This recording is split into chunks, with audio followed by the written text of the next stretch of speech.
ويتعلق الأمر باتفاقية شراكة تهم تسريع إنجاز هذا المشروع باعتباره أحد الأوراش الحضرية الكبرى ذات البعد الاستراتيجي للمدينة، وبذلك يعود هذا المشروع إلى الواجهة بعد سنوات من الانتظار لتتسارع الجهود لاستكمال هذا الورش الحضري الكبير.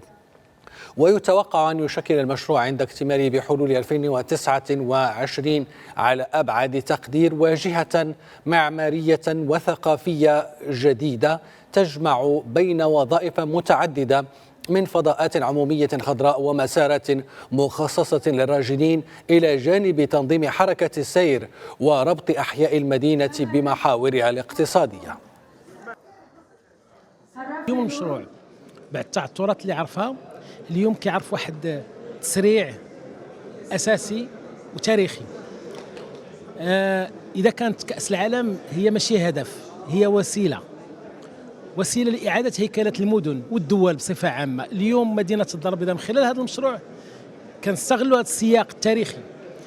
واللي لابد أن نشكروا الوزارة الوصية وزارة الداخلية والسيد الوالي، ولكن كذلك صندوق الإيداع والتدبير،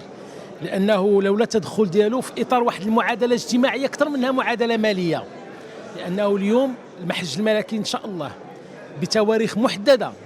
اللي هي نهاية 2028 بداية 2029 إن شاء الله خصو يكون خارج الوجود من خلال هذه الاتفاقية،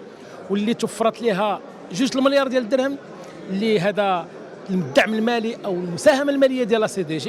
اللي من خلالها غادي يتم إن شاء الله خلق منتزه بيئي اللي كيربط ما بين مسجد الحسن الثاني المعلمة التاريخية إلى وسط المدينة. أعربت ساكنة الجماعة الترابية سيدي يحيى زعير بضواحي الرباط عن معاناتها من ضعف صبيب الإنترنت ورداءة شبكة الهاتف النقال، وحتى انعدام التغطية في بعض المناطق، ما يعيق استفادتهم من الخدمات الإدارية والتربوية والصحية التي أصبحت تعتمد بشكل كبير على التكنولوجيا الحديثة. وتقدم المجلس الجماعي في وقت سابق بشكايات وملتمسات متكررة دون أن تتغير الوضعية، ما يزيد شعور السكان بالتهميش والعزلة. وتوجه عدد من البرلمانيين بسؤال إلى وزيرة الانتقال الرقمي، مطالبين تبيان التدابير والإجراءات العاجلة التي تعتزم الوزارة اتخاذها لتحسين جودة خدمات الهاتف النقال والإنترنت وضمان تغطية شاملة وفعالة بجماعة سيدي يحيى زعير، لكن دون جدوى، حيث لا زالت المنطقة منذ شهور تعاني من نفس المشكل.